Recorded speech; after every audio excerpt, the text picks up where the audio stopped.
fine.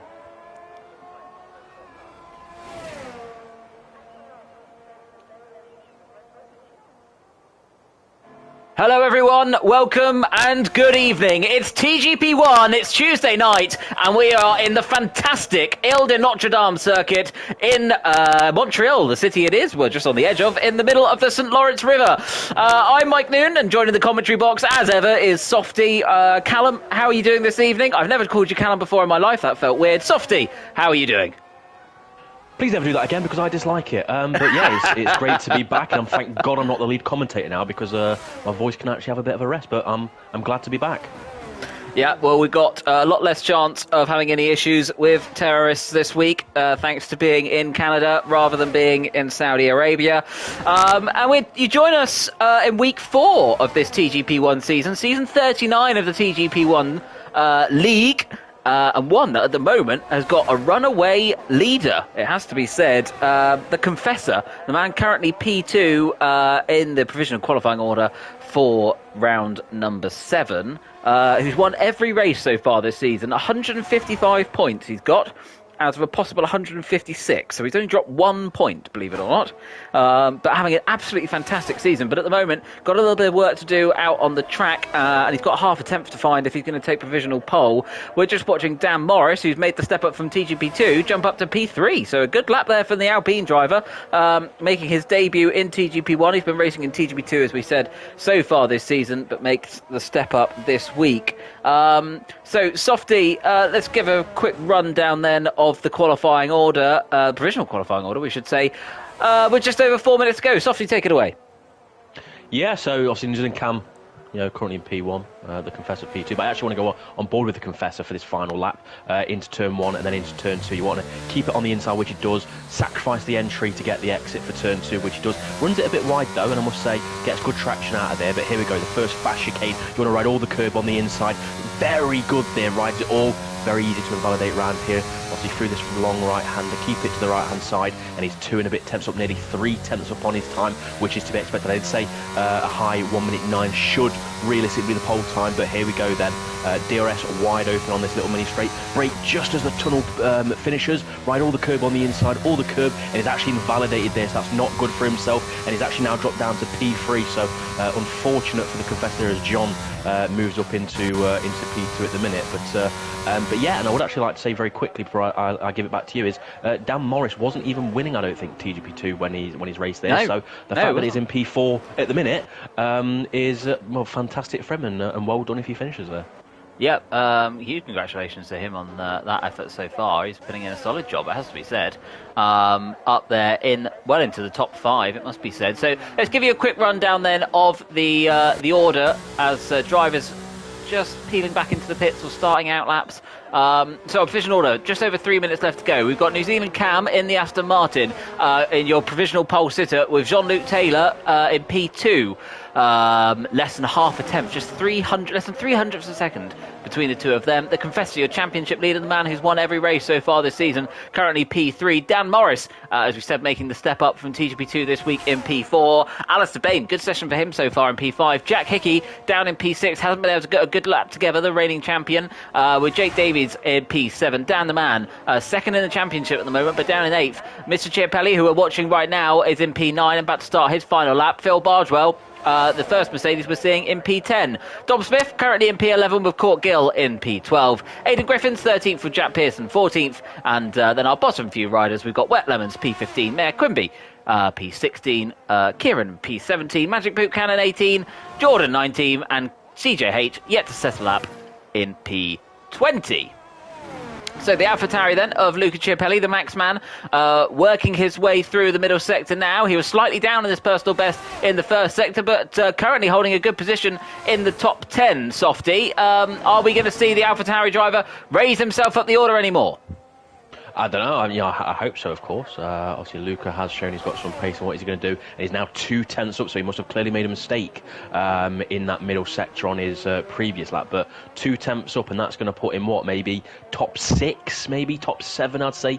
Probably worst case if he manages to get this final chicane right. And to be honest, it's very easy. He's on a wheel, so that final chicane is maybe a bit easier for him. Brake about 70 metres, ride all the inside curve here, and then obviously it opens out the exit for you, but he sort of doesn't ride it as much as he should. But here we go, P9, and he goes P8, so he actually loses about a tenth coming across that final chicane.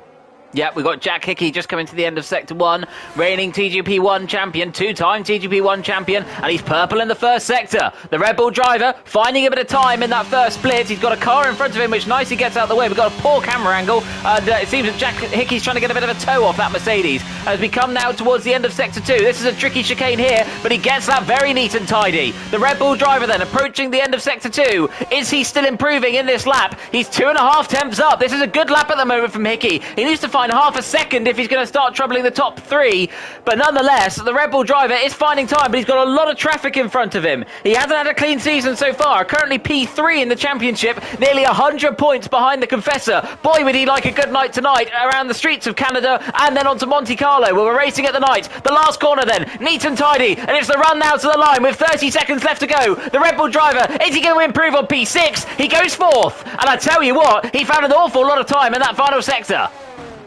Yeah, very easy for that final chicane. Actually moving up a bit further up the Confessor, 2.5 tenths up going into that middle sector as he did on that previous lap. But here we go. He's getting a bit of a slipstream from that Mercedes ahead of him into this middle chicane. Is he going to invalidate it this time? Hopefully not. And there we go. He keeps it nice and easy there. So he's definitely going to improve, and he probably will go pole with how close the timings are. Going into the third sector, lost a bit of time, but it is still just over 2 tenths up. So this will be enough for his pole as we actually get Dan Morris. Goodness gracious me! Absolutely fair play if he's going to start second, but I don't think he will. I think it will be the Confessor even starting on pole if he nails this final chicane. I think he does have a still bit of time in this final chicane to gain. And is he going to attack it aggressively? Yes, he is. And somehow he didn't invalidate it, but he's lost it. Oh, and that could cost him. I think that's going to cost him dearly, is it? It does. 10-4. He doesn't improve. It costs him a lot, but to be honest, he still nearly gets pole position even with that mistake. John's going. Oh no, John was going quicker, but he's invalidated. Hickey's not on a lap. Alistair Bain spun at the last corner. Dan the man's only gone 6th. We've got a Mercedes coming to the line now. I think that's Jack Pearson. Is he going to improve on 15th? No. Speed car's invalidated in 17th, so that's pretty much qualifying over with, I think. Well, what a night that is. Dan Morris, take a bow, on his first night racing in TGP1, the Alpine driver has gone and put it on pole position. He didn't even get a pole in TGP2. He makes the step up to the big time and finds himself heading the field. For the first time, he's going to take them down to turn 1 in this circuit, the Gilles Villeneuve, whatever it's called these days, and he's going to take them down there first. My goodness gracious me, Softy, I don't think we've ever seen anything like this in TGP1. It was definitely very unexpected. As I said earlier on briefly, apparently he wasn't really winning or fighting for wins in TGP2, and the fact that he comes to Canada, which is not the easiest of circuits either, in TGP1 where you've got the likes of the Confessor, Dan the Man, Jack Hickey, Phil Bargewell, and gets pole, it's unexpected and absolutely well deserved no matter what happens in the race. Well, he's got number 2 on his car, but it's going to be number 1 on the grid for Dan Morris. The Alpine driver takes his first TGP1 pole in his first attempt. He's going to be joined on the front row by New Zealand Cam, who was less than a tenth of a second slower than the Alpine driver. Jean is going to start P3 with the Confessor. Arguably might have ended up seeing himself on pole position had it not been for the mistake at the last corner, but he finds himself a tenth and a half as good as off the top spot, but he'll start the race in 4th. Jack Hickey put a good lap in the end to start P5. Dan the Man second in the championship, 6th on the grid in Canada. Alistair Bain is in 7th with Court Gill in 8th. Dom Smith made his way into the top 10 in 9th, for Phil Bargewell rounding out the top 10. Then we have Aidan Griffiths, Jake Davies, Mr. Chiapelli and Wet Lemons, with Jack Pearson rounding out the top 15. Mayor Quimby, Speed Kieran, ERT Jordan, Magic Poop Cannon and CJH.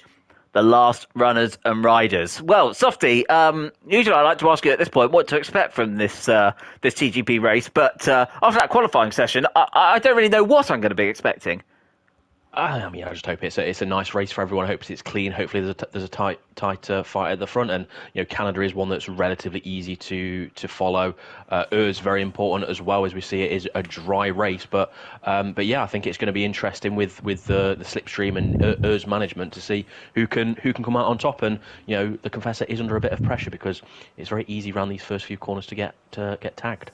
And Softy, when should we be seeing drivers starting perhaps on the soft tyres coming into the pits? What sort of strategies do we need to be looking out for? Oh, that is an interesting one. I'm probably sure it will pop up at the start of the race, but I probably would say maybe lap 5, 6. I think tyre around here isn't the best. It's not terrible, but yeah, I think a lot of people probably will, start on the mediums. I definitely think the Confessor will start on the mediums just so he's got that tyre life to attack later on. Well, we're about to find out. We've got 2, 3, 4, 5 lights at the Circuit de Gilles Villeneuve. And it's lights out, and we're underway, and it's not a very good start from Dan Morris. And New Zealand Cam's actually got a very good way, but it's Jean who's making the fantastic start. Is he going to summon up the inside of Cam? He does, and Dan Morris has fallen from first all the way down to 5th or 6th he could be now. Dan the Man has made his way up into P5 as well. Awful start from Dan, but it's New Zealand Cam who is the race leader, and the Confessor, our championship leader, has moved his way up into P2 in the meantime as well, as the cars filter their way through the first sector. Jean's not leaving the Confessor alone, but someone who's trying to leave everyone else alone is Cam. Great start for the man who started in second place, moved his way up to the lead straight away. Disaster for Dan Morris on his opening night in TGP1 after taking that pole position. Phil Bardrow's had to spin a bit further back, but Softy, that couldn't have gone much better for the Confessor, could it? No, absolutely. I think everyone was pinched on the inside of turn 1 and turn 2, and the Confessor managed to go round a few cars, which is good for himself. He has actually started on the softs, whereas New Zealand Cam and Jean... Oh, Dan Morris has lost it, and he's hit Dan! And he sends himself finds himself for the wrong way round. He took a gamble starting on the hard tyres, but it's really not paid off for him, and he's dropped all the way to the back now, and after a dream opening qualifying session, it's a disastrous opening lap for the man who's moved up from TGP2. In the meantime, that's really helped Jack Hickey, who's battling with Dan the Man now. Dan trying to find his way back past the Red Bull driver. Jack Hickey holding his own round the outside and up into P4, but what a disaster for Dan Morris. Went from elation to desperation almost in a matter of moments, but those hard tyres not finding the grip he needed in the opening few exchanges, and he found himself spinning into Dan, and I have to say, Dan the Man is one lucky man. You say that, but Dan the Man does have damage on his right end plate. He's completely missing it, so it's not going to be too bad around here because there's not any sort of fast corners as such, but the Confessor is really piling pressure on New Zealand Cam, but yeah, unfortunate for Dan Morris there with that incident. I don't know why he started on those hard tyres. No one ever starts on hard tyres in 25% just because you just lose so much time, and as we saw there, lack of grip as well, as we see Aidan Griffin's getting actually past Dom Smith, and now the JD also having a look on Dom Smith around the outside. So I think that'll be a done deal pretty shortly into that final chicane with us potentially. Yeah, well, the top 3 have now got themselves a bit of a gap to the remaining cars. Sorry, Cam's got a penalty. Cam's got a penalty in that final chicane, so that's going to help the Confessor very, very easily. He's just going to be able to stay behind now, and unfortunate for New Zealand Cam, they're getting a 3-second penalty. Well, it's interesting. Softy, you said at the before the race, we'll probably see the Confessor starting on the medium tyres, but he's gone for the softs, and it's Cam that's in fact gone for the mediums, and I think so Jean as well. So Confessor going really aggressive in this opening stint. Is that because he has to make these positions up? I reckon so. I don't think if he was on pole, I don't think he would have started on those soft tyres. I think he wanted the extra grip to be able to attack in the first few corners, and it worked out well for him in the end. But I think as we see Dan Morris is now retired at the final chicane, it looks like, so unfortunate for him there. But yeah, I think the Confessor, I think he knows he's got more pace than the cars around him, so I don't think it would matter a huge amount whether he started on the softs or mediums. But he decided to go with the softs for this one, as he's got now DRS on New Zealand Cam. Yeah, so we're heading down the main straight then towards the chicane. The Confessor close, but not close enough as they head through the final chicane then onto the start-finish straight. Cam's going to take us round to lead. That's another lap. Jean isn't leaving these two alone as well. We're getting quite a nice three-way battle for the lead here as Jean actually sets the provisional fastest lap of the race. So we got Aston Martin, McLaren and Williams all fighting for the top 3 positions in this race. Dan the Man did come into the pits at the end of the last lap and finds himself now at the back of the pack. As you mentioned, Softy, unfortunately we have lost pole sitter Dan Morris from this race after his crash at the Wall of Champions. He's not yet a champion. He'll be hoping one day that he is, and unfortunately that dream qualifying session didn't turn into a dream race for him. The race starting to settle down a little bit now. Jack Hickey sort of in a bit of no man's land at the moment. He's about a second and a half off this group and 2.5 seconds in front of Court, who's the cork in the bottle with the Scotsman and Jake Davies. So the Dutchman holding up the Scotsman. Oh, and something's happened to Jake, actually, now I say that. Yeah, he's spun, unfortunately for him. The Welshman finds himself dropping down the order. That's the last time I refer to the nationalities on this stream. And Wet Lemons and Alistair there. Alistair ahead, getting clipped at the hairpin by Wet Lemons. That's unfortunate for him there. And Alistair, just before that move, actually lost a place to Speed Kai in P10. So, yeah, unfortunate for Alistair there, getting tagged and dropping down to 16th. Yeah, disappointing then for them. The top three, still as you were then. So New Zealand Cam, the Confessor and John, still your top three. Jack Hickey, 1.5 seconds behind. Court Gill, 2.7 seconds behind that, who's got Aidan Griffiths for company. Alistair Bain did actually drop out of the session very briefly. He's brought himself back in now. Look at that, Mayor Quimby. Started, I think, P16, was he? And he's up to 7th at the moment. So the AlphaTauri driver having a good race and ahead of his teammate, actually, as well, who qualified, if I remember rightly, just into the top 10. So Owen having a very good race indeed. Speed Kai is right on Chiapelli's tail. Kai obviously having lost his teammate from the race at the end of lap 1. So looking through the field then, Dom Smith obviously putting a bit of pressure on Owen Quimby now as well. Former TGP2 champions, multiple TGP2 champions, the both of these two. So have had a bit of history in the series. Meanwhile, back at the front, Softy, I can't help but notice the Confessor dropping back a little bit from Cam. Are we seeing the crossover between the two tyres now, do you think? I reckon so. Again, you're getting a few people pitting as I think the Confessor probably will come in on, I'll probably say, the next lap, to be honest. But yeah, I mean, as I said, lap 5, 6, give or take a lap or two, the mediums will now come into their own, really. But New Zealand Cam is on 19% as well. The Confessor is on 68. So I think it's more a case of the Confessor is not using nearly as much as Cam. And to be honest, the Confessor can sit there and wait because he knows he's got the pace. He knows he's not got that penalty. So realistically, New Zealand Cam is not in this fight for the win unless the cars behind him also get penalties. So yeah, I don't think the Confessor's too worried at the minute, as now the Cam is on 8%. And yeah, I must say, this circuit, there's not that many heavy braking zones, as the yellow flag Alistair Bain has unfortunately retired in that first sector. But yeah, so it's JD actually. I think they've come together somewhere or crashed into each other after DNFing. But yeah, the Confessor I don't think we're too worried at the minute. Well, we certainly will see. The McLaren driver still sat in the wheel tracks of Cam. Both the Confessor and John still benefiting from DRS. I have to say, Jack Hickey has got on top of his pace and not jumping back anymore. But here we go. The McLaren driver now into the pit. Now it's go time. Now we're going to see the McLaren mechanics called into work. How good is his reaction time? How good is he pressing the X button? Seems pretty good, as he's being serviced relatively swiftly. Kai has picked up a 3-second penalty further back, and I think we're going to see him come to the pits, are we? With the Alpine mechanics out, but no sign of it. We've got ERT Jordan into the pits, but where's the Confessor going to come out then? Is he going to come out into a nice little pocket of space? Softy, I think he is, I think this has gone quite well for him.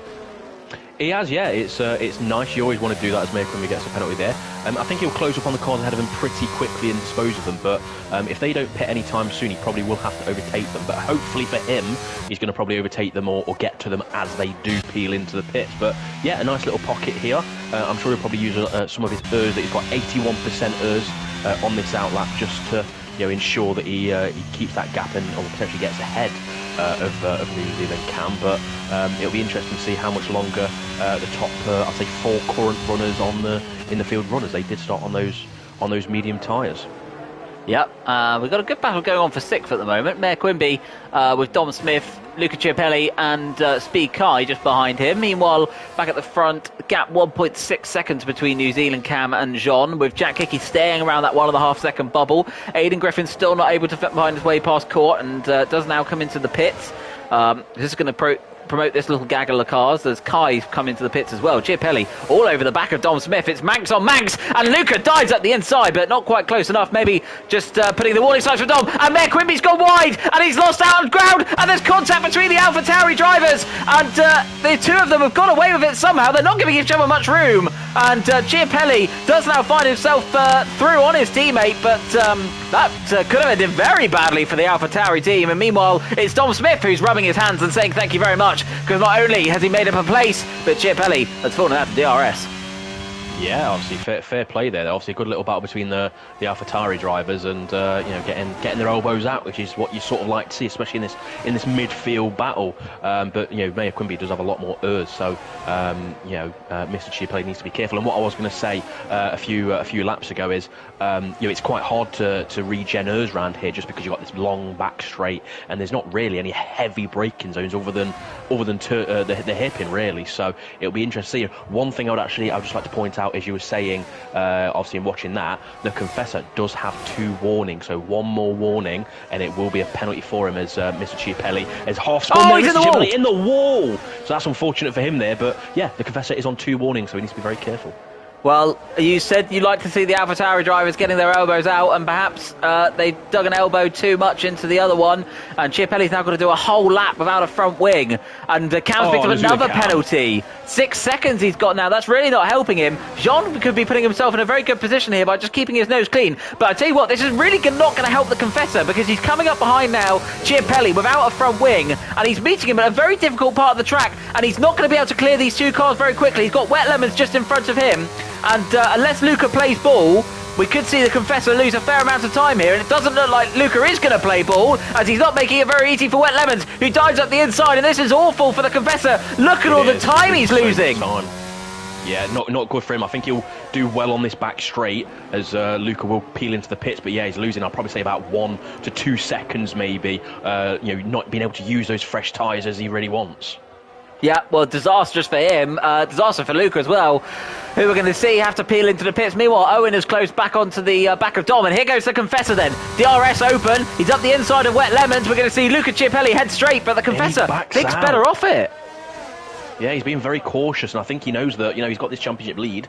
If he doesn't win this one, it's not going to be the end of the world, but you'd expect him to be a bit quicker, especially on Wet Lemons, who is derating down that straight. And, a bit of a no moment there, but he is and should now be through realistically with no issues, and he is. Yeah, he slides up the inside of the Williams driver. So we got one Williams at the front, the other one... I was holding up very briefly there the championship leader, but this, as we said, is a very good opportunity for the top 3. Let's not count out Jack Hickey from this race. 3.5 seconds off the lead of the race, but obviously with those penalties for Cam, could put him in the mix, and thanks to the Confessor being held up somewhat behind Wet Lemons and Mrs. Chiapelli, wouldn't count our reigning TGP1 champion out of this one just yet. Let's give you a quick rundown of the order then, as we've just gone over half race distance and the strategy is starting to come into effect. And to give you a little bit of information on that, let's have a look see who has stopped. So New Zealand Cam is your race leader as Jean now comes into the pits. So that's going to ruin my order, but we're going to give it a go nonetheless. Well, actually, let's keep an eye on where Jean's going to come out of this race. Softy, where are you expecting to see Jean come out? Oof, I would say he's going to probably have lost a bit more time to the Confessor. I'd probably say he's going to come out P7, P8. I'd probably say P8 to be honest, give or take. But he's definitely going to be behind. And yeah, the Confessor is miles ahead. But John does get to cut turn 1, and he is on those fresh, soft tyres, and he comes in out alongside his teammate there. So that's going to be good for John. And actually, no, he's not too far behind the Confessor, and he is on those fresh, soft tyres. So he may be able to do something as long as he, hopefully, doesn't get any penalties. I think that's worked out quite well for Jean, Yeah. As you said, he's 1.3 behind, so it's much the same gap, but he's got much fresher tyres, and he's got quicker tyres as well. So that's going to be a good indicator as well to see where Cam's going to come out. The gap just before they pitted, Cam had about a 2-second advantage on Jean, so actually it could be pretty close between the Confessor and Cam when Cam does decide to come into the pits. We're now watching the Aston Martin driver. Are we going to see him head straight? Yes, he does. Yes, he does. Here we go. The Aston Martin mechanics are going to be called into action. Jack Hickey has chosen now to come into the pits as well. Where is the Confessor? The Confessor just coming down the main straight. Cam's just pulled into his box. Soft tyres go on. He's released nice and quickly. That was a good stop. Aston Martin mechanics giving their driver every opportunity they can. The Confessor hurtling down the finish straight now. Cam is out of the limiter. There goes the Confessor. As Softy said, you missed turn 1, so it's not all over for Cam yet. Late on the brakes. Cam's done it. And he is. He's ahead. He's got a 6-second penalty he still has to worry about, but on the track, he's taken them back the net lead of the race, and he's just got Owen Quimby in front of him, as we said, on those soft tyres, and now is the opportunity to get his head down. He's got to get a gap. He's got to get a gap of at least 6 seconds at the moment, barring any mistakes from the Confessor, but it's actually him who's made a mistake, and the Confessor now all over the back of the Aston Martin driver. Cam will be on fresh tyres, but they'll still be cold. He won't have enough heat in them yet. But for the moment, at least, the Aston Martin driver is doing just about enough to keep that papaya McLaren behind. Yeah, and I was actually about to say, I think this is what Jean needs. Jean needs New Zealand Cam to be ahead as Owen Quimby getting in the way there, and that's going to probably hinder New Zealand Cam slightly, especially the fact that he's barely got any errors. But this is what John wanted and needed, the Confessor to come out behind New Zealand Cam and to get held up so Jean can get in that DRS, get in that attacking zone. But it's going to be a case of whether he's got that the errors. The Confessor is on 40% while New Zealand Cam is on 5%, so it's going to be difficult as Maya Quimby does now pit. So that's going to release the Confessor to actually attack New Zealand Cam without having to worry about DRS, as Jean now sets the fastest lap. So it's going to be very interesting to see if Jean can actually do anything. The car ahead is on mediums, the car ahead of him has got a 6-second penalty, so realistically it's a case of Jean versus the Confessor for this race win. This race is well poised, I have to say. Cam's got his foot down now, though. He's got a 1 second gap. He needs more. He needs more pace. He needs more time, and he really needs to put in what is in effect 6 qualifying laps, a second quicker each time than the Confessor if he's going to win this race. Now that's a tall order, but someone we can't count out of this race just yet, and you've mentioned him a couple of times there, Softy, is Jean, because there he is, just 4 tenths behind the Confessor on fresher, soft tyres. Yeah, it's going to be interesting to see if he's able to. I think the Confessor is now out of the DRS range of the car ahead, so this is going to help, or should help, Jean close that gap. He needs to play his errs very smart, because it's at the minute they are level. The Confessor and Jean level on errs, and he's got the DRS wide open. And I think if Jean does play this smart, I think he should be able to get that move done at some point before the end of this race. But he needs to be very careful. No mistakes, no corner cutting. I think let's have a look actually. Is Jean, how many warnings has Jean got?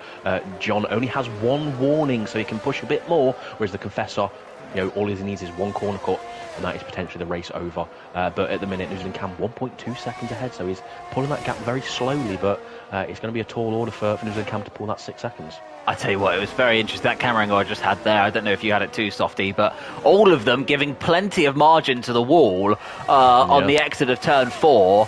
Clearly, they're all pushing and they're all putting in some good stuff. I tell you what, Jack Hickey has been making up a lot of time on these as well. Just 2 seconds behind this little gaggle of cars, also on a set of fresh softs, also without any penalties. So at the moment, your podium order is going to be the Confessor, Jean and Jack Hickey. The Confessor would be on for what would be his 7th consecutive race win and continue his 100% streak in this TGP1 season. However, he's got Jean, a multiple TGP1 champion, behind him, and Jack Hickey, the reigning TGP1 champion, behind him. He's not got this one himself. And Confessor, with the 1 title before, beating my co-commentator in the commentary box to his title. He's got a bit of experience and he knows what to do, and someone else who knows what to do is Jack Hickey. Purple, the fastest lap of the race. Softy, with 4 laps to go, I don't know who's going to win this race. I don't. I reckon, barring any mistakes from the Confessor, I think he may just do it. I think Jean, I think Jean's never had the outright raw pace that that he used to have on the PS3 era of TGP and F1 games. So, I think the Confessor probably does have it. He knows that he's probably got that pace advantage as well. All he needs to do is play his and defensive moves smart, and he could very easily do this. And it does look like at the minute that Jean isn't able to get close enough in that the first middle sector as well to be able to attack in this DRS back straight. But Jack Hickey is not too far behind, 1.5 seconds. So if Jack Hickey tries to move on Jean, that could allow the Confessor just to pull that little bit of a gap in 3 laps. So time is running out for Jean from attacking the Confessor, and also potentially having to defend from Jack Hickey behind. Do we think Jean's lost the best out of his tyres now? He's not really able to keep as close to the Confessor as he was earlier on in this stint. Yeah, I mean, I would say, with around here within 2 to 3 laps, that's your outright pace advantage probably gone. And at this moment in time, I'd probably say the tyre wear is relatively similar from each tyre. I still think the softs would have that slight advantage, but you know, the Confessor, in my eyes, and I think he's proved it this season, he's won every single race. You know, he knows what he needs to do, and he is the clear outright pace setter on pure pace this season. So, hey, Softy, have you noticed on the timing screens, Jack Hickey has got DRS? Yeah, it's you know, it's going to be very difficult for Jean as it is to attack, and now he's probably going to have to defend in, I'd say, in the next lap or so. But yeah, I think even with the pace advantage that Jack Hickey's got, even on Jean, you know, it's going to be difficult, you know, barring any mistakes, because there's a bit of a DRS train for you know, behind the Confessor, really. So yeah, it's going to be interesting. It's going to be hopefully a nice little battle with the last few laps. But as we see a bit of a battle, I think, between Aidan Griffins and Court for P5 there, swapping places. Court has to give that place back, it seems, and Dan the Man right behind these two as well. So there's a bit of a battle for P2, technically the first place, and a bit of a battle for P5 downwards. Yeah, two Ferraris getting involved on an Alfa Romeo. And it's an all-Italian affair for P5 at the moment, heading towards turn 1. Are we going to see Court send one to the inside of Aidan Griffins? No, we're not. But I tell you what, Softy, Jack Hickey, less than half a second behind Jean now. Is this his time? It needs to be. He's got a lap and a half to do this. And I did notice a minute ago in the chicane, Jean did corner Court, so that's probably him on 2 warnings now. So you know, 1 more warning, and that's Jean losing even more place. It will only be 1 place that he would lose, because there's such a gap between Jack Hickey and Aidan, but not really what Jean wants. And you know, just over a lap now, it's going to be difficult for Jack Hickey, but you know, it's going to be difficult for all of them to do anything with the Confessor. Yeah, well, the Confessor's doing exactly what he needs to at the moment. He's keeping within touching distance of Cam with that 6-second penalty that he's got, but he's keeping Jean and Jack at arm's length. And we've got just over a lap to go, and if a couple of laps ago we didn't know who was going to be winning this race, the picture is becoming much clearer now. Jean hasn't been able to make the attack on the Confessor like he would have hoped he would have been able to. And Jack Hickey hasn't been able to do the damage on Don, and in turn be able to do it on the Confessor. So here we go then, last lap. Cam is your race leader, but with that 6-second penalty at the moment, he isn't winning this race. Jean has just made a mistake through turn 1 and lost a little bit of time, and that could put his chances of taking the race win to bed. The Confessor might well have done enough. Cam has got another penalty now, so it's not going to affect his position any more than it would have done with 6 seconds, but it just cements the fact that he's going to be 4th at best. Meanwhile, Jack Hickey all over the back of Jean. The Confessor has surely done enough to secure his 7th consecutive win, and his record of 100% in this league so far this season. Season 39, he is making his own. Chiapelli picks up a penalty further back. We've got 1 straight to go. Are we going to see a change in what is effectively P2 in this race? Cam is hurtling towards the final chicane, but we've got to keep an eye on this battle for P3 on the road, but what will effectively be P2. Cam is making his way through the chicane. Jack Hickey's going to have to go the long way round. We've got to cut to the front because Cam is going to cross the line first, and Jack Hickey has got his way past Jean, and on the run to the line, it's your reigning TGP2 champion who's going to take 2nd place. The Confessor takes his 7th consecutive race victory. Jean slips to 3rd. Cam will finish 4th. Meanwhile, further back, we've got all kinds of trouble with Court spinning at the death, which means Aidan Griffins is going to be 5th. Dan the Man's going to be 6th. Court's got himself stuck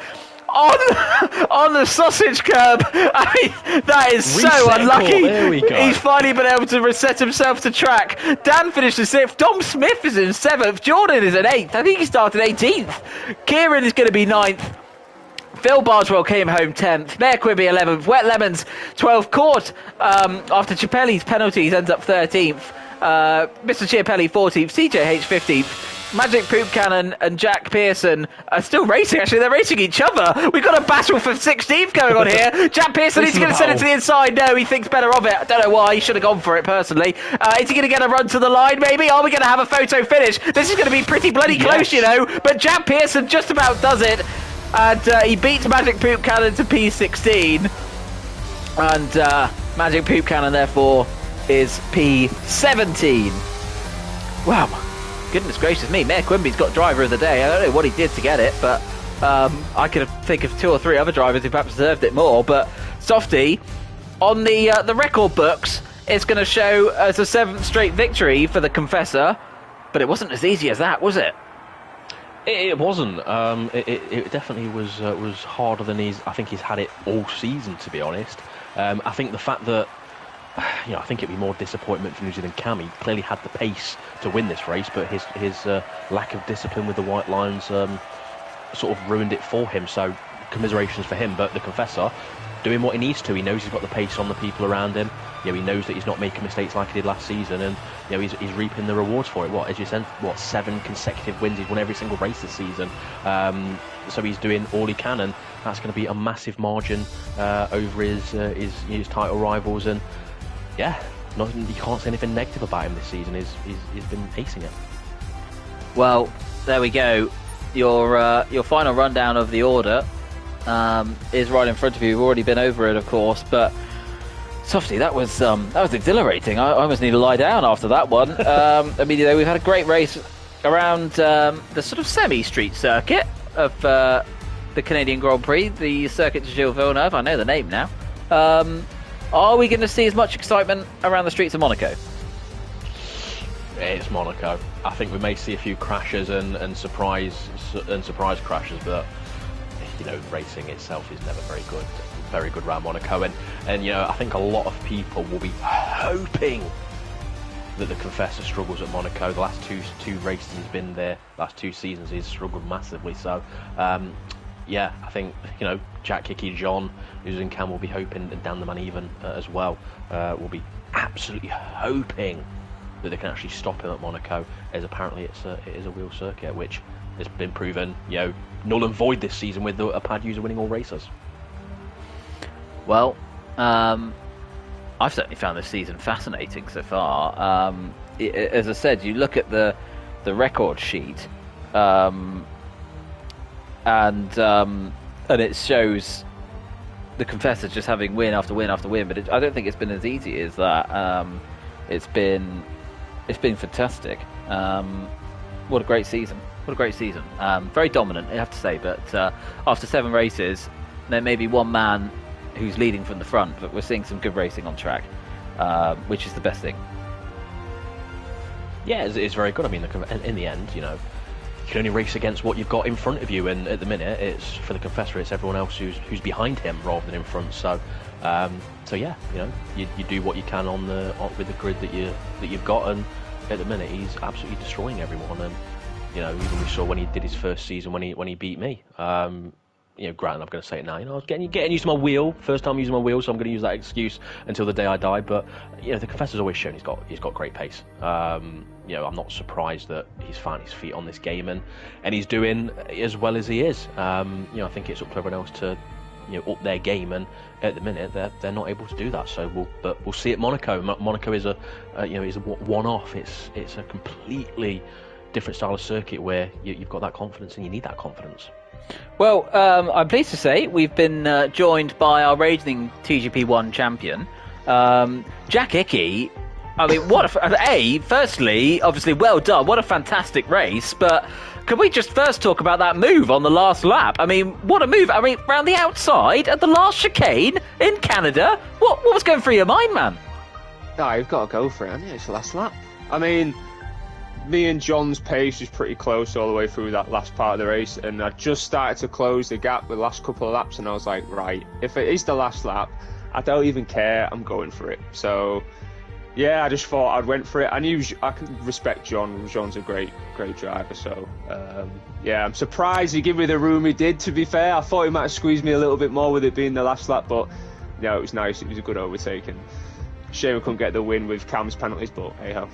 Were you expecting to be seeing the orange sausage curbs well and truly right in front of your eye line rather than the space that was given? I mean, obviously you say you've had good racing respect with Jean, but I mean, surely you thought he was going to be a little bit more punchy than that. Did you catch him napping, maybe?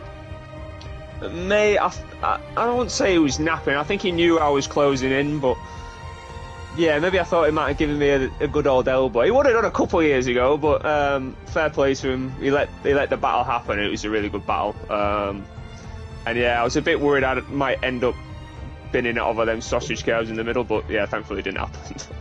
We saw you sort of gaining on what was obviously in effect the top 3. As you mentioned, obviously with Cam's penalties, it was a little bit different. But Did you at any point think you might have the chance of taking the race win? Very, very slim chance, especially with Confessor's pace. I was closing him in, but not closing him quick enough, so I'd have been happy with second anyway. But yeah, maybe I thought there was a slim chance, but really, nah, I think second was the best I could have got, to be honest. Well, Jack, it was a spectacle we saw in Canada. Are we going to see the same in Monaco, do you think? As long as the spectacle is the racing and not crashing into barriers on my side anyway, then that's fine. But yeah, who knows? Monaco can throw up anything, so let's wait and see. Do you see yourself getting a good result? Can we expect a race win or at least another podium? My issue will be qualifying. I think race pace is not so bad. It's qualifying pace and getting that lap to stick. So we'll soon find out. I'm sure you'll be laughing at me if I don't get my lap in. So yeah, we'll see. Jack, it's been a pleasure. Thank you very much for joining us. Good luck in the race. No worries. And we'll see you on track very soon. Okay. Thank you very much. Enjoy. Well, Softy, obviously great having the insights from the drivers in between races. Is there anything you could pick apart from what Jack said there? I mean, do you think he was right in his approach with Jean? Did you expect Jean to put up a bit more of a fight? I mean, last lap, last corner, you'd sort of expect. So I think, I can see probably why Jean didn't sort of make it too aggressively, because he thought, well, it's the last lap. Worst case, you're going to finish third. Obviously, Jean, over the past fair few seasons, probably has not been a contender for the podiums that often. So I reckon Jean was just playing it a bit more safe. But different drivers do have different mentalities. Some might think, I'm just going to go for it. Some might think, well, Jean did. I'm going to take it a bit more cautiously. He might not even have the grip to really do much more. And last thing you want to do is, as you mentioned, you should just go for it. But last thing you want to do is DNF right at the line if a move goes spectacularly wrong, sort of thing. So it is what it is. It was good to watch the fact that Jack Hickey was able to make that move. So you can't really complain too much. Well, welcome to Monte Carlo. Welcome to the night time at Monte Carlo. They've moved the parties off the streets to allow us to race, which I think is very nice of them. Having been to Monte Carlo on a race weekend, there is a lot of partying that goes on the track in the night, and it's good to see that they've put things on hold for us to have a TGP1 race. And it's an important TGP1 race, isn't it, Softy? The record for most consecutive TGP1 wins, 9 in a row. Dino Courtney. Confessor has got 2 more to get to equal it, but as you said, this might not be the best track to have come up at this time for the Confessor. Can we see him break the record, equal the record? We're not going to see it tonight, but can he get another win to move himself closer to it? I don't think it's very much possible. I think the Confessor's shown this season that obviously he's clearly got the pace in the race and pretty much in qualifying as well. So I think this is everyone else's best chance of beating him and winning, really, because again, Monaco is a completely different beast compared to every other circuit. One small mistake and that's it. As we saw a few seasons ago with me, I was leading by a decent margin and lost half my wing, and Dan the Man ended up winning, and nearly lost P2 to Jack Hickey. So as we see a yellow flag out at the minute, that's just slow cars at the final few corners there. But yeah, it's going to be hard for the Confessor, but I'm just going to say this now: if the Confessor manages to beat everyone and still get pole and still win this race, then it's looking grim for the rest of this season, because it's such a hard circuit. So yeah, but we will see. It's night time. Grip's going to be at a premium. It's going to be very difficult to get their lap and nail it. So yeah, we're just going to wait and see, and hopefully it produces some good racing and qualifying. Yeah, we shall but see. We were watching Jake Davies, who invalidated his lap towards the end. So we're now watching Magic Poop Cannon, former TGP2 champion, of course. I haven't really seen him pull up many trees so far this season in TGP1. He moves to the top of the timings temporarily at the moment. Are there any drivers that are on a clean lap? Well, we've got Dom Smith just gone through provisional pole, 1 minute 11.3. Kai has crashed out. Aidan Griffins now goes to the top, and Chiapelli now goes to the top himself, swiftly followed by Cam.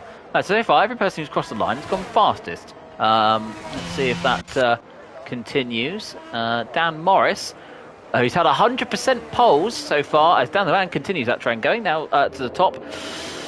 Dan Morris then 100% of the TGP1 races he's taken part in, he's got pole position.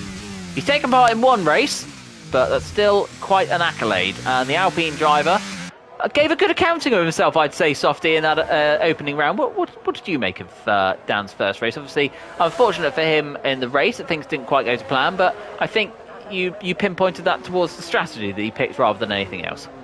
Yeah, absolutely. I mean, can't fault him in qualifying. He got pole position in his first TGP1 qualifying session, so fair play. I definitely think the hard tyres are considerably worse than the rest of them as he goes P8 at the minute. But yeah, I reckon that would have been a lot of the reason he crashed, that lack of grip, but then also the inexperience of racing against massively fast drivers. Obviously, caught go into the tens there, but yeah, I mean, whether he crashed or not, as I said, no matter what happened in the race, he can be proud of himself. And yeah, it may not have gone well in the race, but you always learn from it.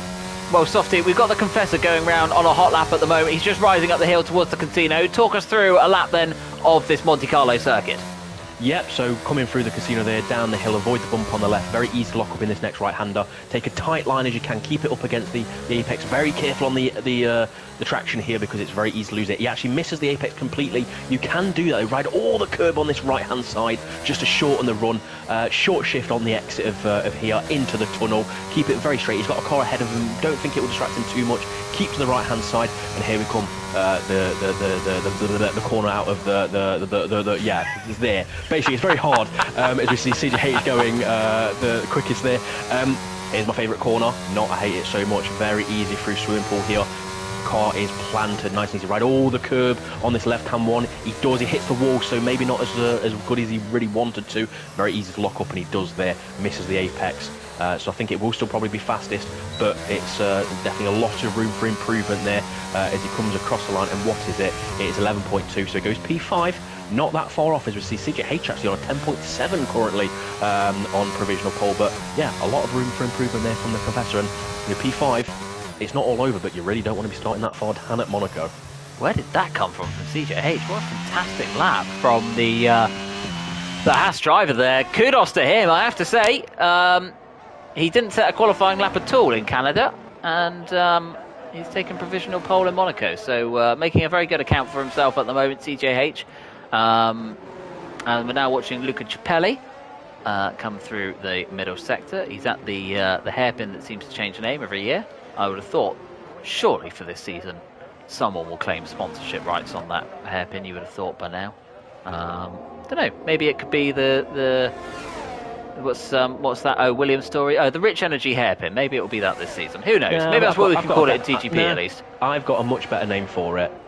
Bet Noon hairpin. I agree. No okay. other thing for it. No other thing for it. Yeah, honest. I agree. It's now officially known as the Bet Noon hairpin. Dom, if you could send this to Stefano to make sure he's aware, that'd be fantastic. But at least for all TGP matters, it will now be known as the Bet Noon hairpin. Good. Right, we're now watching Aidan Griffiths, who we believe is just coming round the final corner to start another tour of this Monaco circuit. The drivers, we're almost 8 minutes into qualifying now. We're now seeing the slightly differing strategies and run plans from the drivers involved.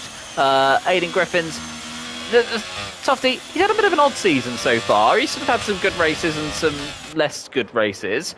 Why do you not think we've seen Aidan Griffiths, well, do much actually in the last few seasons? He was always very quick before and was always sort of being on the ball, but why have we not seen very much from the now Alfa Romeo driver of recent seasons? Very, very simple, really. Game time. Aidan in recent years hasn't really played the game nearly as much as he used to, and as I know, as many people know, that can have a drastic effect. Look at Matt Tibbot's not really playing the game as much, and he's had a terrible few seasons as well. So he goes purple 2 tenths up on his time at present. But yeah, and he's actually spun there, so unfortunate for him there. But yeah, it is purely just game time. The less time you play the game, more mistakes happen. It's harder to be quick. So. Yeah, I don't think he's too bothered. I think at this point he's probably at that age now of 10 years old where he just sort of comes on a Tuesday night and races. So yeah, but in the end you're not going to get good results if you don't put in a decent amount of time, and that's just the way it goes. I tell you what, Softy, that was obviously very interesting about Aiden. It's a shame that we obviously didn't quite have the time to put it in anymore, but someone who is turning at the shops, Jack Hickey, purple in Sector 1, and he comes through Sector 2. I tell you what, he's purple again. He has 3 temps up at the minute, so that probably will put him, P4 at the minute. It probably will improve in this final sector as well. Quite nice through that second to last corner. A bit wide through the final corner. That can cost you a bit of time. But what is he going to do? Currently in P10 on 11.4, and does he improve up to, there we go, P4, 11.0. So, two and a bit temps off provisional pole at the minute. And one thing I would actually like to point out as well, pole last season I believe was a 10.3, and I think that was in the daytime, so we are quite a way off that at the minute. However, I reckon we will probably get very close to that, probably a high 9, maybe a push for pole position in these conditions, but you never know, as we see a few drivers finishing their laps and a few drivers at the moment on out laps. Yeah, we've got Dan the Man currently on a quick lap as well. He's found a 10th in the first sector. The Ferrari driver, I think, will be disappointed with his season so far. I think he would have thought he could have been closer to the Confessor. Only got P6 in the last race. Obviously not had a win yet this season. Only one man has. This is a sort of circuit where Dan the Man will be thinking he needs to get his season kick-started, won't it, Softy? Yeah. He's coming around the final corner now. I would imagine we're about to see him go provisional pole. And we do by, wow, half a tenth. Half a second. Yeah, Dan the Man always does well around Monaco. I think he actually holds the record for the most wins round here. I think at 9, I believe. So, Dan the Man is a pro round here. He is on that wheel, just for all the pad peasants to gloat and say the wheel is fast around here. He is on a wheel, so, he's doing well around here at the minute. Currently the provisional pole, while the Confessor's down in P9 at the minute, but he does look like he's potentially struggling a bit. He's actually 4 tenths off his current time, so this is not working out for the Confessor. And P9, that is a terrible position if he was to finish there, but he doesn't have that much time to gain or to gain to be right up there again. Four tenths, and he'll be pretty much P2. So, but it's just a case of whether he can improve that. Just under 7 minutes to go. I think he'll be in this lap to put a new set of tyres on. Yep, CJH, long time provisional pole sitter in the Haas. Just working his way through the Betnoon hairpin as we speak, and going back down now towards the seafront. The cruise ship in the background lighting up his tyres as the Haas driver as he comes through the tunnel and towards the seafront chicane. And he flicks it in now, avoids the barrier on the left, but he gets too much curve on the right, and that's going to be invalidated. Court at the moment is late. Oh, he's in the wall. He's out. Court. Very easy. He's taken both his wheels out. I was just about to say, Court's letting the side down, and he's got to have done more than that. Really let it down there. He's let it completely down. All the air's out. Yeah, I mean, he's in P3 at the minute, though, so it's not too bad. It's just hopefully the car can run in the race. Yeah, well. Okay, well, that's interesting. I would have thought Court would probably want to be challenging his teammate, but instead he decided to challenge a wall. Phil Bargewell, as he makes his way through the Betnoon hairpin, this lap looks scruffy, but it's quick. Again, it's very easy. As long as you can take the momentum through the corners and you have the confidence, it can feel scruffy, but you can gain so much time just by attacking the circuit round here, and it's very easy to, obviously, as we saw with Court, lose time and lose your car, but also gain time and gain positions there. But currently in P7 on 11.6, he's a tenth and a half up on his lap, so he'll probably be only gain 1 position maybe, depends on how well he does in this final few corners, and quite nice through that penultimate corner there. How does he do in this final corner? Takes a very wide line. You actually want to hug that inside, as scary as it may seem. But P7, what is he going to do? How much is he going to improve? And it is P4, so he improves by 3 tenths. So fair play to Phil Bargewell there, but obviously unfortunate for Court. Yeah, shame that for Court. Chip Ellie's on a lap at the moment. He's improving. Dan Morris as well is on a lap, coming through the tunnel then. The man. I think Dan Morris is actually getting a lot of oversteer coming onto that straight, so he potentially is struggling quite a lot around Monaco, it seems, at the minute. And there we go, Lord, he's all over the place with that oversteer. Yeah, well, shame for the Alpine driver. Obviously not finding any time. Let's cut away from him. Jack Pearson just starting a lap as well. New Zealand Cam, he's down in 8th at the moment, Softy. He's just about to come through to start a lap. boy, does he need to improve on that time. He does, an 11.1. New Zealand Cam is on a pad, so yeah, just not too bad for himself there. I think he will want to be improving up to the, I'd say the front row really with CJH as he actually clips the inside wall, and that's probably him backed out. Yes, he has. He realised that, you know, that's not going to be a good lap, and it is very easy to do in that first sector, you know, nailing the curves and stuff like that. But here we go, the Confessor actually just now starting what probably will be his final run into turn one. You want to ride all the inside curve, which he does quite nicely. Fourth gear to avoid that wheel spin. Try and keep a straight line up this hill into you know, this casino section. Quite nice through there. Very careful on the throttle, very careful with the barriers, and very smooth. I think that's probably better than he's done previously, and he's now 2 and a bit tenths up on his lap time. He is currently 1 second off the pole, so it's still going to be a tall ask if he can do it. Misses the apex quite a lot there. I actually try and ride all the curb on the inside of that hairpin to rotate the car, and he rides a lot of the curb there on that right hander. Again, short shift, third gear, fourth gear through this tunnel. Be very careful of this right hand wall. Very easy to clip it, and here we go then into this obviously seafront chicane, I believe it is. Very easy to lock up. Rides all the curb on the inside. Actually gets beached on that curb, the sausage curb, but he would have gained time through there. Through I think that's Tabac. Mirabirth, yeah, Tabac, that's the one. And now he's 6 tenths up, so he's definitely improving on this lap. And I think he probably will be top 4 quite comfortably if he doesn't make any mistakes here. So a much more improvement on this lap. And where does he go then? You've done all you can now. DRS wide open, keeps the right hand side. And where does he go? It's actually fastest. So goodness me. Fair play to the Confessor. He's showing everyone why he is the title favourite, and I don't think Dan the Man will be very pleased with that, or any of the wheel users, because, you know, the one circuit where the Confessor should massively struggle, and he's currently on provisional pole. Well, that's quite a statement. My goodness gracious me, that just came out of nowhere. I mean, as you said, it looked a good lap, but it didn't seem out of this world. But yeah, that's a hair raiser to everybody else. Someone else just finding time at the moment. New Zealand Cam. Yeah, New Zealand Cam currently, 3 tenths up apparently. So that should put him, in the sort of the room for P3, P4 quite wide, and has actually lost it there. So that's his run and his qualifying done and dusted. So something's happened to Jack Hickey. New Zealand Cam. Oh, is it? No, sorry. Jack's just making himself a gap. Sorry. At the minute. Yeah. Dan the Man's still in the pits, Softy. Yeah, I think he's coming out now actually, so he's having one last run. And actually on this game, I think I mentioned it earlier in the season, on this game and the last game, the sort of rubbering in effect is actually quite substantial come the final few seconds of qualifying. So Dan the Man will be hoping to improve, and he's letting the Alpine through there. But yeah, now all the pressure is on Dan the Man. If the Confessor gets pole position, you know, no matter how well and quick Dan is, it's going to be very difficult to overtake it. I'm pretty sure the Confessor probably will start on those mediums to ensure that he doesn't get caught up in traffic, and it's probably the safer option as well, starting on the mediums. But yeah, you know, if the Confessor does get the pole position and he does win this, even if he, you know, finishes second, I will have no more about Monaco being OP for a wheel, because the Confessor is clearly showing that is not the case at Monaco tonight. Jack Hickey was just on a lap, but he backed off. CJH just crossed the line. He's improved by 2.5 tenths, but it doesn't move him up a position.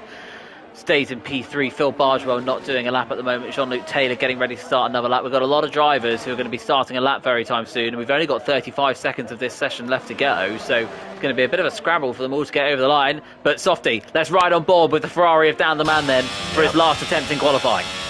Here we go then into turn one. Rides quite a lot of the curb, not as much as the Confessor, but it allows you to get a bit better traction if you don't ride too much. Go up the hill then, obviously into the casino section. Keep it tight on the inside. Sacrifice a bit more on this to get the right hander and get the throttle. He gets a bit of OC there, but not too bad. Is he up his time? He's up by what? 1/4 of a tenth. Keeps it nice and tight there. Be very careful on the traction through the hairpin. Ride all the inside curb. He actually nails that quite nicely. He allows him to rotate the car. Ride all the curb on this right hand side just to rotate the car even more. Turn in as soon as you hit that red bit of the wall on the left. Short shift where you can. Get that traction. Leave all you can in that first sector. And here we go through the tunnel then, coming into the chicane. Very easy to lock the tyre if you don't run ABS, which he does. Uses a lot of curb there. Probably outbrakes himself a bit too much, but we'll see. That can sometimes work for you then. Into this left-hander, very easy. He's got a yellow flag, that's going to distract him slightly. He is up, and he's actually now down as he, yeah, I think that's probably distracting there. And I don't think he'll be getting pole unless he does something spectacular in this final sector, but it's very hard to gain time through here. Actually nails that final one, it's messed up completely, and that is the Confessor pretty much guaranteed on pole now, I reckon. Yeah, well, Phil Bargeman's not doing anything. Jean-Luc Taylor is on a lap. Jack Hickey's on a lap just in front of him. Not sure how he's getting on. Temps up, I think, going into that final sector. Jack Hickey's only got 7th. Jean-Luc Taylor then to the line. This isn't going to be good enough for pole. Not even an improvement. Well, there we have it then. Softy, you said it's a track that could favour, well, should favour a wheel, or everyone says it will, but I'm seeing no wheel user on pole. I'm not either, to be honest, and I called this. You know, everyone says that it is a wheel circuit, and in some instances it is. You can be a bit smoother, but in the end, the Confessor is proving all of that wrong. He's proving that this is not a wheel circuit. Granted, it is only half a tenth between the top two, but and it actually apparently it's raining now on the back of the screen behind the standings. So a pad user on pole position at Monaco. So the Confessor is in a prime position, but it's a very long race. I think it's 20 laps around Monaco, and if it's going to be dry as well, that is another story. If it's wet, then God help them all. Well, there we go then. There's your classified order. We haven't got enough time to run through them all. There they are, the main ones you need to know. Confessor on pole, down the man second, and CGH in third. Well, what are we going to see from him on the opening lap? And strategies as well, Softy. You mentioned the Confessor perhaps starting on the medium tyres. How many other drivers do you think are going to go with him on that? Track position, very key around Monaco. Honestly, I think, if you're at the front, there's no point going on the soft tyres, and then you've got to pit, halfway through the race, and then you get stuck behind people that start on the mediums that are slower than you, because it's Monaco. You need that track position. You may as well start on the mediums. Yeah, you may get passed by one driver into turn one. It's a very short run, but in the end, it's better than getting stuck behind people later on in the race and potentially getting in a crash or potentially losing seconds a lap. So yeah, I reckon if the Confessor doesn't start on the mediums, or the top two don't start on the mediums, I would be very surprised. Well, we're about to find out. We're going to be in, I'm sure, for another fascinating TGP1 race. This is round 8 of season 39 of TGP1. We've got 2, 3, 4, 5 lights in the Principality. The drivers are ready.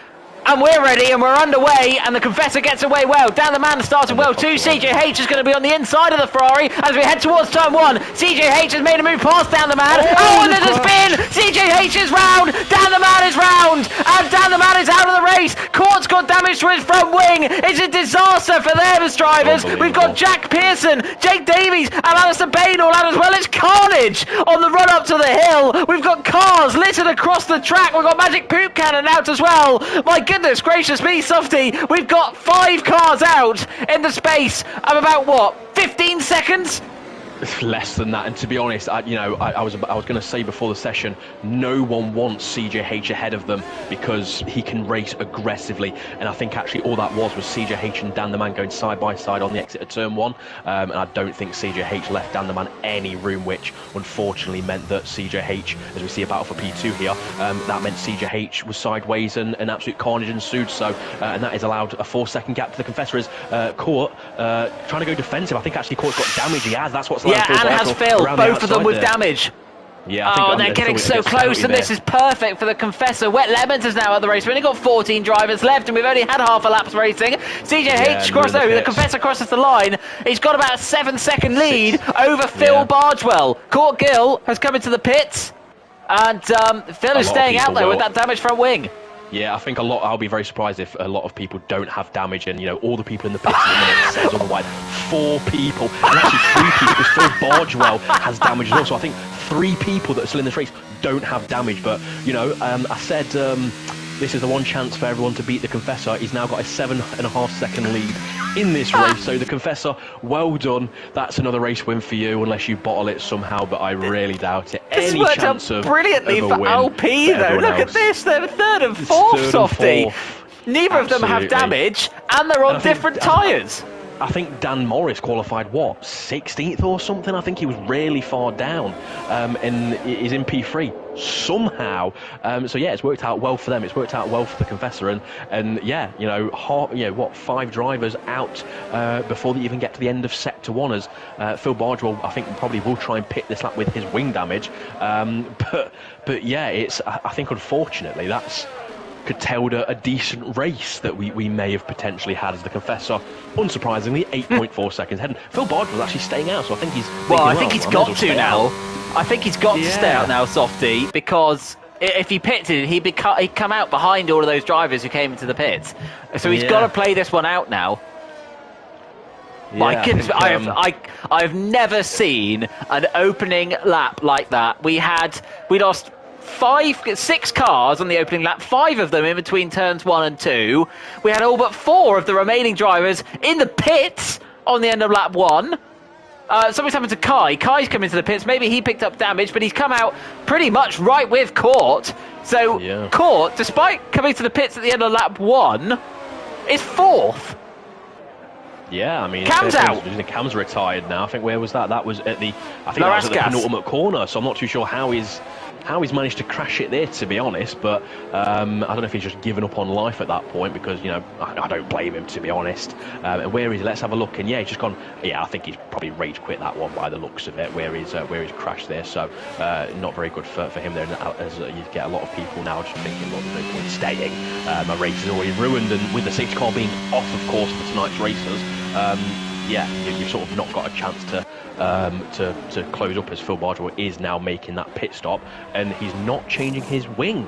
So I don't know if that's tactical or not, but Phil Bardwell has kept his wing. So an interesting tactic there to probably hold everyone up when they get to him. But it is possible to hold people up and keep position, as we found out multiple times at Monaco. Softy, the Confessor's lead is 12.5 seconds. Court's just set the fastest lap at a 13.3, but he's half a minute behind the race leader. To be honest, we've got battle up the hill. Look at this. We've got Kieran and Jack Hickman going side by side. And Jack Hickman does get past the Alpine driver, but that looked very scary. We could have lost another 2 cars in this race. Now Chiapelli's going to fancy his chances on the back of the Alpine. These drivers battling over 5th place, so these aren't the lower positions. They may be a long way back on the road from our race leader, but they're still quite high up the order. And Jack Hickman, I missed what happened on the run up the hill, but it was carnage when I finally cut back to it again. But my goodness me, it is throwing this race in the air. We've lost some big drivers from this race. Cam's out, Dan the Man's out. We've got drivers out of position, like Jack Hickey down in 5th, but half a minute, as we said, behind the race leader. We got Jean down in 8th. This race is just incredible already.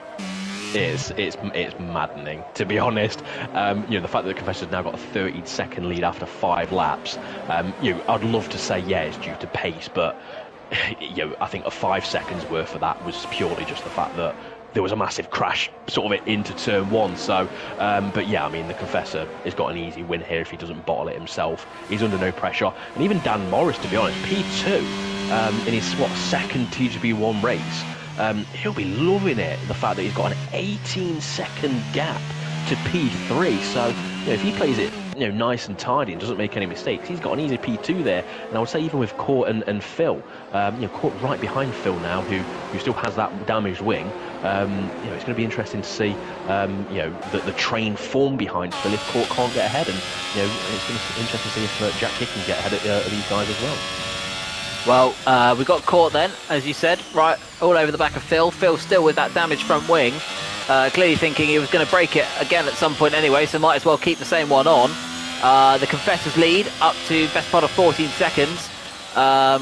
These two, half a minute behind the Confessor. Court has made a pit stop. A pit stop round here loses you, 16, 17 seconds? Give or take, yeah. They're going to be, they're around where Dan Morris is, let's be honest, and Dan without any damage, and unlike Court, not being held up by a Mercedes with half a front wing. Yeah, I think Court's going to be frustrated because he knows he's probably got the pace with that non-damaged wing, but Court's on 21% ERS while Phil's on 67. So, Court's used all of his ERS and you don't regen it very well, but he's going to go up the inside, and there we go then. Nice and easy there, so that was quite easy in the end for Court, and I think now he's going to easily pull that gap on Phil Bargewell, and then it's going to be a Phil Bargewell rather than a trolley train in Monaco. Yeah, Jack Hickey is going to be the next man to be riding Phil's arse around the streets of Monte Carlo, and something that the Red Bull driver, went in the Mediterranean, etc. Jack Hickey, then, your reigning TGP1 champion, pulled off arguably overtake of the season in Canada, and he's probably going to have to do the same here. I have to say, just coming back quickly, that move from Court was fantastic. Proper opportunistic racing that was. So kudos to the Dutchman for that one. You can tell why he's the better Gillison. But it's now Jack Hickey's turn to try and get past the moving chicane of Phil Bargewell, who had a little bit of a moment there, but has got away with it for the moment. Yeah, I think Phil's really struggling, and to be honest, I think he may as well have just changed that wing because he is going to go backwards quite easily. And the problem is, I think Jack Hickey's probably going to be able to do the same move that Court did, because you get so much understeer through this fast section. You just can't get on the power well enough, really, as Jack Hickey. He loses it there actually behind Phil, but yeah, he doesn't get past this time with that issue. But yeah, it's very hard to defend even around Monaco with half a wing, because it's just very easy just to understeer, and you just can't get on that power where you really need to. Well, Jack Hickey, is he going to make a move towards the seafront chicane? He's going to want to make a move pretty quickly, because Court is already 2.5 seconds up the road. And closing in on that gap to Dan Morris. Obviously, Court has made a pit stop. His tyres are going to be screaming by the time Dan does decide to come into the pit. They've got a yellow flag out there somewhere. Aiden's out the race. That's 12 How left. was he DNF there? Wow. I think he must have turned in for that chicane out of the tunnel and just lost his left-hand wheel by the looks of it. That's unusual at how hard he must have hit that.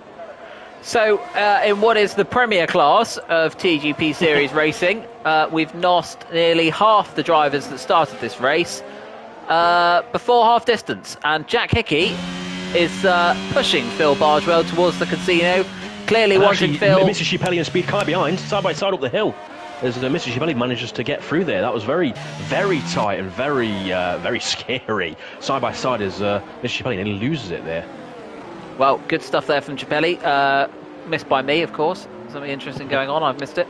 But Cippelli moves his way up to 6th place. This could be a good day for Cippelli. Up into the top 6. He'll be fancying a top 5. The Confessor just reminds himself, everyone else, that he's in the race. As Jack Hickey still stuck behind Phil Bargewell. I think Jack's just going to have to go for it, isn't he, Softy? Because he's losing so much time to Court. Now 4 seconds behind him. The chance of a podium is diminishing by the corner. All as Jack Hickey needs to do is just literally focus on the exits of corners, get as close as you can, up the hill, down obviously past Casino as Court did. It's very easy to do it if you just need to nail the line. Set yourself up. Obviously for that next corner. He's going to use all of his ERS, I reckon, to try and get ahead, but I don't think he's going to be close enough. And no, he's not. He's actually thinking about it, but no, not quite. So he just needs to focus now on getting this run up the hill, making it smooth, making it neat and tidy. Phil will understeer, or he'll go too slow through this next right-hander, and it should be an easy move. And is he going to do it? Yeah, not bad. Now he just needs to use his ERS and just dive up the inside, and that is exactly what he does. Nice. Sends it. From little bit of a love kiss on the way exactly past. What he needs to do. But Jack Hickey's done it. The reigning TGP1 champion moves his way up into 4th place, and Phil Bargewell with that damage from wing. I was about to mention these two usually have a crash in Austria. Where we're going to see it around the streets of Monte Carlo instead. For the moment, at least, the answer's no. Well, the Austria is still to come this season, so we'll see if it happens there again. But yeah, no, fair play from Jack Hickey. They did exactly what he needed to do to set that move up. But now I don't think it'll be too long before Mr. Cippelli. Look at Kai though. Kai getting excited behind Cippelli. Exactly, these two will be right up to the back of Phil Bargewell, I'm sure, and Mr. Cippelli gets a penalty there. The camera I just had there was underneath the ground. It looked like Cippelli was on a crash course. Fortunately for him, it only resulted in a penalty, and these two have got Jean joining this battle as well in a minute. Lap 10 of this race. so we're just approaching half distance. The Confessor is still your race leader by 17 seconds. Chiapelli running wide again. Yeah, he's derating Mr. Chiapelli, 0% ERS, and as I was mentioning earlier, ERS does not regenerate much at all around here, so it's now going to be very difficult for Mr. Chiapelli to redefend. He actually gets a bit of oversteer there, goes defensive and moves back on the racing line, very careful there not to obviously chop off Speed Kai under braking, but yeah, it's just going to be it's going to be very difficult for Mr. Chiapelli to defend with no ERS, while Kai has 40%. Yeah, Kai did touch the back of Chiapelli there as well. While these two are battling, amazingly, they are still catching Phil.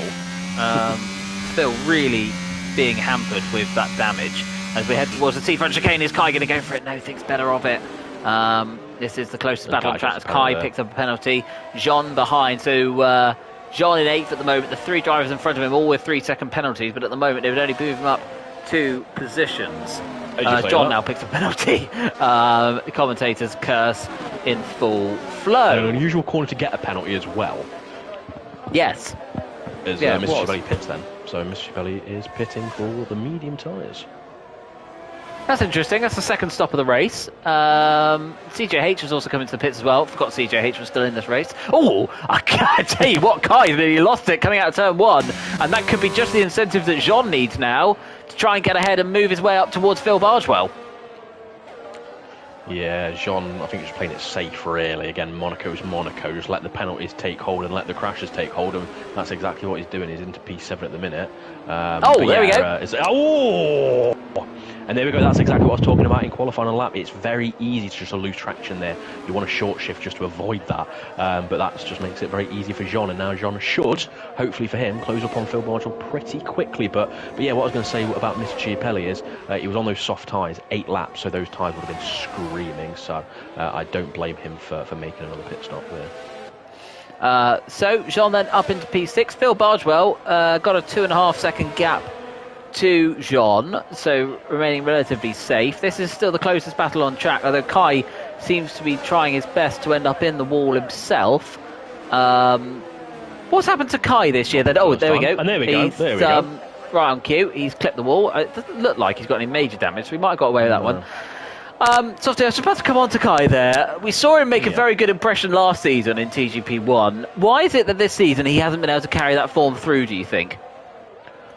Honestly, I don't know. I mean, even I think last week we saw him at Saudi Arabia. He was 1.8 seconds slower than his pole lap the season before for Saudi Arabia. So he's clearly either lost a lot of performance, he either just doesn't care anymore. I don't really know what's going on. I think, he's driving so much worse. I know, the first season of a game, everyone's getting used to it, which normally helps certain people improve and be faster than what they would be normally in the pecking order. But yeah, this season he's absolutely nowhere, and that's on his own times and own performance from last season. So I think he'll be massively disappointed with his performances, and if he's ever going to perform well, he needs to change. He needs to do something, because it's clearly not working this season. Well, he'll surely be hoping for an upturn in form. He's dropped massively back from Jonas now, so maybe he did pick up a little bit of damage in that glance at the wall. Dom Smith keeping it neat and tidy at the moment in P8. He's got Mayor Quimby a second and a half behind him. These two are now gaining themselves on Kai. Worth noting, top 2 still yet to pit. Clearly just trying to extend their stints out as long as possible. No need to come into the pits earlier, though it would be said at the moment, if Dan Morris were to pit, it would be touch and go whether he'd come out ahead of Jack Hickey. So Dan doesn't want to leave it too long and find himself in a position outside of a podium, having spent pretty much the whole race so far in P2. Dom Smith now all over the back of Kai, with Owen Quimby following him, and these three now going through the Bet-Noon hairpin as they drop back down the hill towards the seafront. And we've got Dan the man in the commentary box. Dan, you'll have to forgive us. We're going to keep one eye on what's going on in the battle for 7th at the moment, but just talk us through what happened on lap 1. I mean, a fantastic qualifying session. As Dom Smith sends it to the inside of Kai, there's contact. And Kai has to take evasive action. In the end, lets Dom through. I don't think Dom wants to be let through, but it was brave and ambitious from the Manxman. And it's got him through and up into 7th place. But does he have to give that one back? Softy, I'd say that's touch and go. it was definitely a bit of a lunge. I don't think he was really alongside all that much, but I mean, if he's got to give that place back, he's got to lose quite a lot of time now. So I think if Well, he got if Owen anything, in between him and Kai. Let that one. Here comes Jordan as well. Exactly. I think he's going to be. Yeah, there we go then. So yeah, I don't think he will give it back. And if anything, Kai maybe forks it. Jordan's but yeah, I think he'll probably. Jordan through as well. There we go. They're nice and easy there. But I think Speed Kai is definitely struggling with his car and lack of grip at the minute. So yeah, I think it's touch and go on that one really. Yeah, well, we'll keep an eye on that. But anyway, Dan, back to you. Thank you very much for joining us in the commentary box. It's going to be interesting to hear your insights through the final 6 lap of this race, as we've got the top 2 still yet to pit. But Dan, talk us through turn 1. What happened from your perspective? It just looked like it went away from you through no fault of your own. Well, I had the mediums on, and I noticed at the last minute that CJ had switched the softs, so I was feeling the worst at that point. But I mean, I've got my footage, and I gave him plenty of room, so much room. I was way away from the apex, and he just totally closed me out, and just had no room, and there was nothing I could do to hit him. And then I don't know what happened behind me. Apparently, people weren't ghosting, and there was absolute carnage behind, and obviously he had like nearly everyone pitting. But in a situation like that, up against a driver like that, do you sometimes do you sort of wish you gave him? Do you wish you'd backed out of it and just sort of conceded at that moment and thought, I'll get you back later on? I mean, hindsight's a wonderful thing, but are you going to approach that sort of situation differently, do you think, in the future? Not really, because I feel like like I said, I feel like I gave more than enough room, and I effectively had conceded that he got the place, but he just sort of understeered into me. So yeah, I mean, I obviously couldn't believe the DNF then as well, because this is the one race where I actually felt I had the chance against the Confessor, but just unbelievable. Well, the Confessor, I have to admit, Softy and I have almost forgotten he's still in this race, obviously streaking ahead at the front. We said during the qualifying, during the show, this might be your best chance of the season to get your season back on track. He might be P2 in the standings, but obviously 6th place in the last race, DNF in this race. Is there any hope still that Dan the Man can win the title?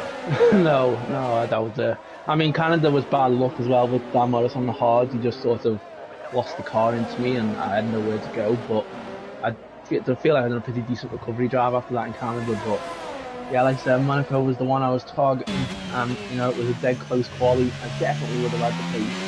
I know for a fact that we was, but just really, really frustrating. Well, Dan, we'd love to keep you in here in the commentary box if you don't mind. It's always good to have an extra eye on the action, particularly when there's a little bit going on through the field. We're still watching Mayor Quimby on his hunt of Dom Smith, and he's clipped the back of him there. And Owen really trying his best to hustle his way past the Aston Martin driver. The two of you, Dan, I'd be interested to get your thoughts as well, obviously being part of this race. I cannot understand for the life of me why Dan Morris hasn't come into the pits yet. Him staying out has... Oh, there we go, you come into the pits. He's in now. But he's going to drop out of the podium places, and surely there's no chance he's going to keep ahead of Court and Jack Hickey.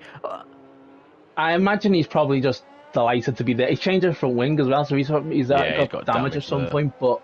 I mean, because I think he gained 14 positions, didn't he, after the first lap? So he's probably just amazed, really, that all that happened and he managed to avoid it all. So, fair play to him. He managed to somehow dodge it all, and looks like he's going to get a solid result here. It's just to say he's going to get through, yeah. Phil Barger will have something to say about that, but Phil just about... Dan, just about holds on to 4th place, and he's going to want to get his head down now and see if he can catch the back of Jack Hickey, but an 11.5 seconds to Kane with 4 laps to go, I think is going to be pushing it as the Confessor now chooses the moment to come into the pits. He's got a 30-second advantage over Court, so in no danger of losing that. I'm surprised he didn't just change his front wing for the sake of it, to be quite honest with you.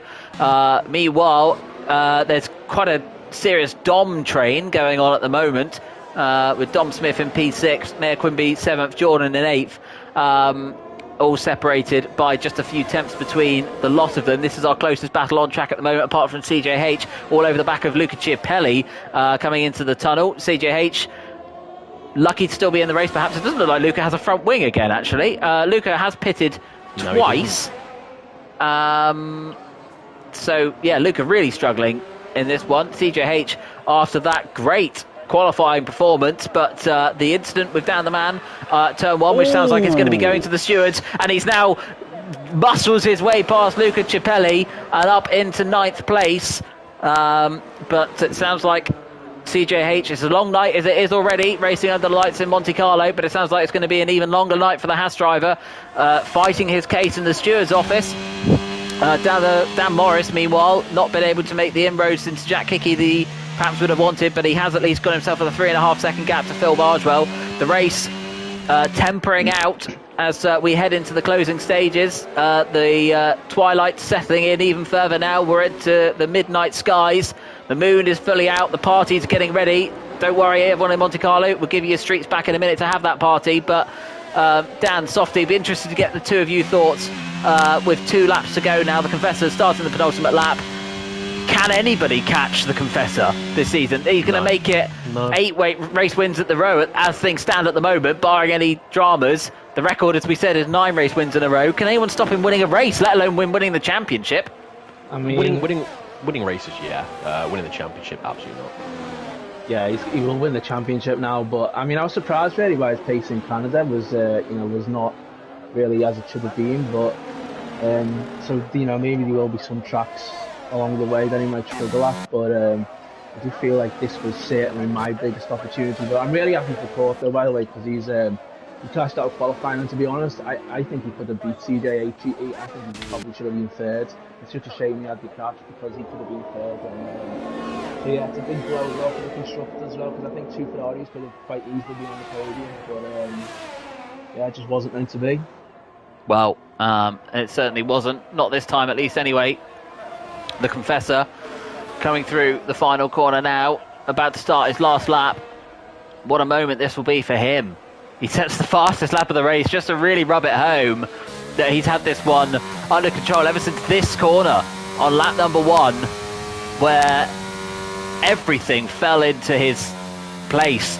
He kept the lead from the start, held off Dan, CJH through turn 1, and then while everyone else was getting involved in incidents behind him, perhaps some issues with not ghosting, but you've got to put yourself in the positions to get a bit of luck, and he certainly did that with a spectacular qualifying lap, which really came out of nowhere, it has to be said.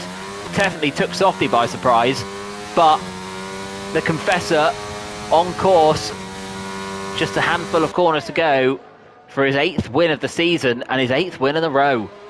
It's unbelievable. No, he's doing well. Again, the one circuit where it could have been a completely different story compared to the rest of the season, and massively unfortunate that turn 1 incident happened and half the field DNF'd immediately, but the Confessor, another win for him.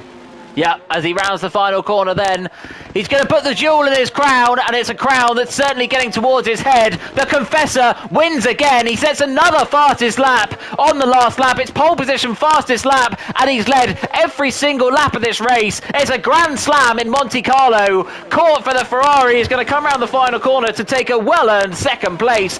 A very good drive from the Ferrari driver. The Ferrari team probably would have been hoping for more, but it's 2nd place on the road, and it's good points for Court. Jack Hickey, a reigning TGP1 champion, is going to come home 3rd. Dan Morris around the final corner. He would not have expected this, but he's ended the race in P4. A spectacular race from the man who's just been promoted from TGP2. He took pole in this first race, P4 in his second race. Phil Bardwell's going to come home 5th, only in the end, just about ahead of Dom Smith, with Mayor Quimby and Jordan coming home, what was 7th and 8th, but Mayor Quimby promoted to 6th after penalty. CJH, he's going to get called to the steward's room in a minute, but he's P9th at the moment. Jean-Luc Taylor is going to come around the final corner with a bit of his front wing missing, but it's not the race that the Williams driver would have expected. Didn't have much pace in qualifying, but he certainly didn't have any pace in the race, and it's a P10 finish for him. Luca Cippelli comes home 11th, and there's a massive pile-up, I have to say, just after the start-finish, Ryan. I wonder who driver of the day is going to be. I know who mine is, and if it goes to anyone else but the Confessor, they're wrong. I suppose it's understandable, given the positions he gained, but I think no one can overlook the Confessor and what he's achieved in this race. But Dan and Softy, please, lads, tell us, what has anybody got to do to beat this man? I mean, not only does he have the pace, but he has the luck as well. Is anything not going to go his way? You never know. I think no one gets all the luck all the time, but in the end, you sort of make some of your own luck. If you qualify at the front, you've got less people to have to worry about. So, and that's exactly what he's been doing this season. So, fair play to what he's done, but everyone else just needs to up their game to improve and beat him. But they're not doing that at the minute. Yeah, we saw with Cam, didn't we, that he was he won the Canada race, but obviously had the penalties, and I got very, very close to him in qualifying there in Monaco, and just so frustrated that I never got to see what would have happened in the race. But he is beatable, but it's obviously incredibly difficult. Well, let's give you a rundown of the classified order then for the round 8 of season 39 of TGP1. The Confessor takes his 8th consecutive race win with a Grand Slam around the streets of Monte Carlo. Court Gill finishes in 2nd with Jack Hickey in P3. Dan Morris is 4th with Dom Smith, a good 5th place for the Aston Martin driver. Owen Quimby in 6th place with Phil Boswell in 7th, race around the whole race with half a front wing. ERT Jordan in P8 with CJH in 9th. Jean-Luc Taylor is 10th. Luca Chiapelli was 11th. Kaya, last one of your classified runners, in P12. And then the drivers who all crashed out: Aidan Griffins, Cam, Wet Lemons, Magic Poot Cannon, Jake Davies, Jack Pearson, Alistair Bain, and Dan the Man. That was a nice timing with the bit of music there as well, just after I'd finished. That was good. So, chaps, what are your takeaway points from this evening's racing? Anything that you've noticed? Anything you want to discuss at the end of the stream? No, not really. I think the Confessor doing what he usually does. So, top marks for the Confessor. Everyone else fast but inconsistent. It seems just not got much luck. But I think the one main thing is Dan Morris has definitely done well in his first night of TGP1, and hopefully keeps that momentum up. Yeah, I'm just looking at the calendar, and obviously there's no races next week, so it's a week break. But then Netherlands and Belgium round 9 and 10. I really love Netherlands. I played quick around there last season, so hopefully I can do well there. But Belgium, I wouldn't be surprised if Confessor dominated that one. So, Dan, you need to win the next race to stop the Confessor from equaling Dino Courtney's record of 9 consecutive wins. Obviously, you and Dean have had a bit of a past. You haven't had a past with, or at least a present with the Confessor yet, but can you be the man to stop him in the Netherlands, do you think? I'll try everything. It's, as I say, one of my favourite tracks on the entire calendar. I can't remember what the Confessor's pace was like around here last season, because I think I was battling the block all the way through, I seem to remember. So, we'll see, but I'll try. Well, everyone, thank you very much for watching, of course. Softy, thank you very much for joining me in the commentary box. Dan, thank you very much for your insights as well. I hate to say it, I didn't want you in the commentary box because I wanted to see you out racing, but it was a nice little bonus to have you in here after the disappointment of Monaco. Well, we will see you not next week. As we said, we've got a week break next week, so your ears all get a rest from me shouting and Softy droning on about something. Although if you need something to go to sleep to, there was a period about a minute where Softy was just talking on his own, so if you're looking for something to help you out tonight, then I'd advise you to watch the stream back and find that little moment. But anyway, nonetheless, we will see you, as I said, not next week but the following week, where we're heading to the Netherlands and Belgium. We're heading to Northern Europe, where we're finding out who's going to win round 9 and 10. Will the Confessor make it 9 or even 10 in a row for consecutive race wins? We'll see you then, but for the meantime, I've been Mike Noon. We've had Softy and Dan the Man join us. We'll see you on PS4. This has been a TGP Series production, and for now, good night.